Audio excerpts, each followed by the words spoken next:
Now let's talk about energy stored in an inductor. Energy stored in an inductor.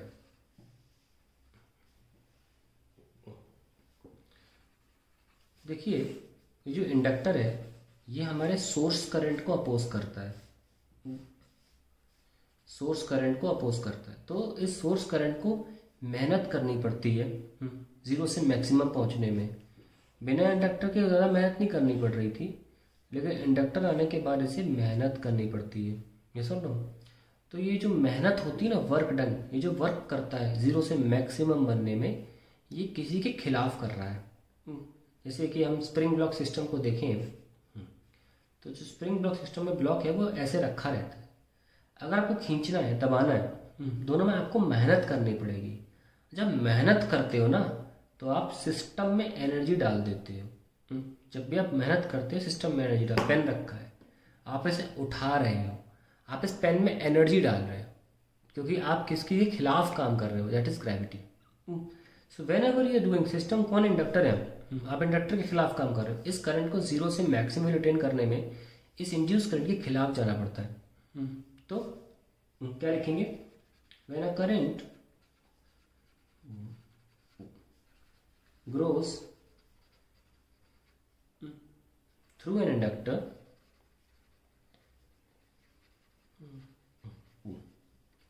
the induced EMF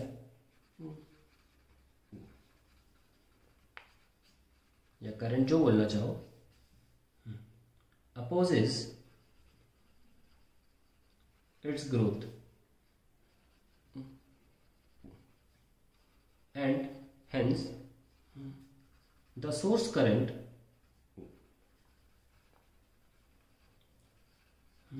has to do some work in becoming maximum from zero। ठीक है, become maximum from zero।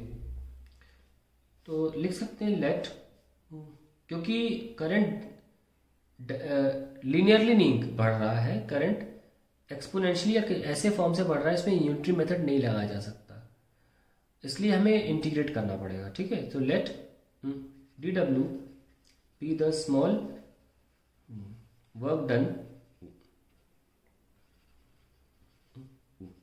Bye source current in time dt। तो कैसे लिखेंगे, late us सी। हमने work done कैसे लिखते हैं, electrical work done कैसे लिखा जाता है। Now this small work done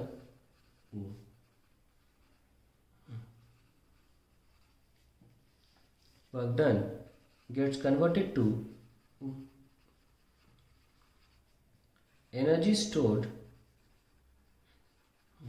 in inductor। So dW is equals to du and that is equals to, अब एनर्जी क्या होता है, पावर इनटू टाइम। ये तो होता है वर्क डन, क्या होता है, पावर इनटू टाइम होता है ना, थोड़े टाइम के लिए। पावर सप्लाइड टू इंडक्टर कैसे लिखेंगे आप, obviously power is the EMF into current. What is the EMF? EMF is induced, yes or no, and current is I, that is the power। and what is the small work done, that is EI dt। Current circuit में किसी भी वक्त किसी भी instant पर छोटा I है, and EMF induced is E, that is the power being delivered या supplied to the inductor। so आप लिख सकते हैं dW is equals to, इसको लिख लीजिए, क्योंकि एनर्जी में माइनस प्लस का कोई मतलब नहीं है, let's not take the minus sign and let's simply write L di by dt। ठीक है, into I into dt, dt dt cancel हो गया, so वर्क डन या एनर्जी स्टोर्ड आ गया Li di। और जब आप इसे इंटीग्रेट करेंगे तो you'll get half Li square. Zero से आप चाहो तो जीरो से कैपिटल I लिख लो ताकि कुछ फर्क पड़े, इंस्टेंटेनियस करंट I और मैक्सिमम करंट कैपिटल I में।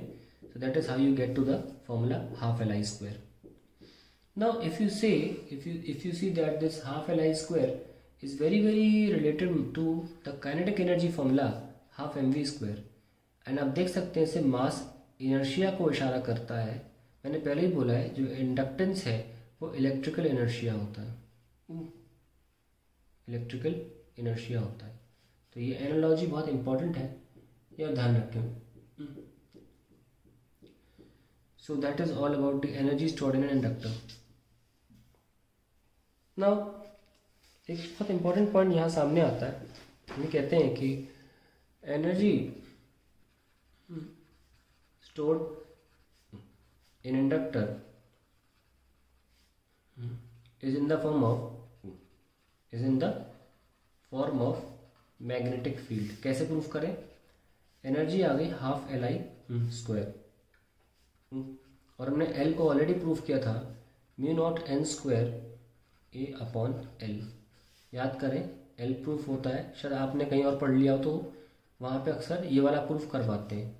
तो मैं क्या करता हूँ, मैं N नहीं यूज़ करता हूँ क्योंकि इससे बहुत बड़ी कन्फ्यूजन हो जाती है। स्टूडेंट्स को लगता है कि वो लेंथ के प्रोपोर्शनल है, इसलिए I always prefer capital N। तो N यहाँ पे कैपिटल N/L था, इसीलिए शायद कुछ लोग भूल गए हो, तो मैं ऐसे करके दिखा दिया। तो I replaced L by this and current. Now current क्या होगा? B upon mu not N का स्क्वायर। ये कैसे आया जी? हम तब से इंडक्टर कहे जा रहे हैं, जो कि सोलेनॉइड होता है, और सोलेनॉइड में जो मैग्नेटिक फील्ड डेवलप होती है वो म्यू नॉट NI होती है ना। या आप कह सकते हैं कि इसको मैं रिप्लेस करता हूँ N अपॉन L से, ठीक है। You can also write mu naught NI upon L। तो that is the magnetic field in solenoid. Now I want to replace it by current, because current यहाँ इक्वेशन में है। तो रिप्लेस कर लेते हैं B in upon mu naught N/L is equals to current. आप देख सकते हैं मैंने बिल्कुल वही लिखा है। अब थोड़ा रीअरेंजिंग कर लेते हैं।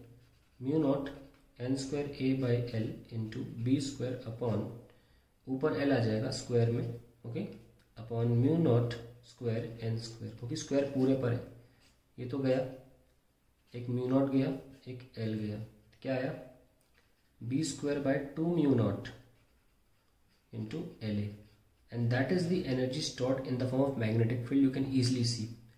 अब एनर्जी डेंसिटी का क्या करें? Let us see in the next page.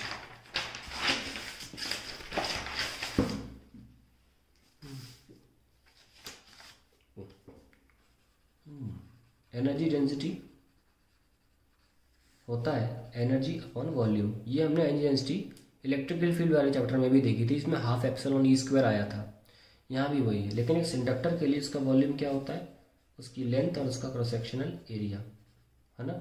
तो वो वॉल्यूम होता है इंडक्टर के लिए, और हम उसे डिवाइड कर दें अगर B square by 2 mu naught into LA divide by volume, जो कि खुद LA के बराबर है, तो ये कैंसिल हो जाएगा और एनर्जी डेंसिटी आ जाएगा B square by 2 mu naught.